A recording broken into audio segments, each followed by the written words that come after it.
ৰিক্তাজনে এনআৰচিত ডাঙৰ এটা ভূমিকা লৈছিলে, যিটো আমাৰ সংবিধান বহিৰ্ভূত কোনো কামত লিপ্ত নহওঁ। হয়, আজি নগাঁও জিলা আমচুৰ অন্তৰ্গত ৰূপহী মহাবিদ্যালয় গোটখন সাধাৰণ সভাৰ জৰিয়তে গঠন কৰা হয়। আজিৰ এই সাধাৰণ সভাখন ৰূপহী ইনষ্টিটিউট অফ পেৰামেডিকেল টেকনলজিৰ প্ৰেক্ষাগৃহত অনুষ্ঠিত কৰা হৈছিল। এই সভাত ৰূপহী অঞ্চলৰ বিশিষ্ট লোকসকল উপস্থিত আছিলে। এই উপস্থিতিত সকলোৰে উপস্থিতিত আজি 41জনীয়া এটি শক্তিশালী কমিটি গঠন কৰা হয়।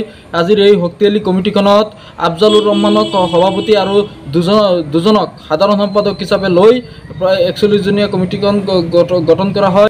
এই কমিটিখনৰ ওপৰত নগাঁও জিলা আমচুৱে এটাই আশা কৰিছোঁ, অনাগত দিনত এই ৰূপহী মহাবিদ্যালয়খন যিহেতু সংখ্যালঘু অধ্যুষিত অঞ্চলত পৰে, এই ৰূপহী মহাবিদ্যালয়খনৰ সৰ্বাংগীন উন্নয়নৰ দিশে যাতে এই মহাবিদ্যালয় গোটখনে কাম কৰি যাব পাৰে।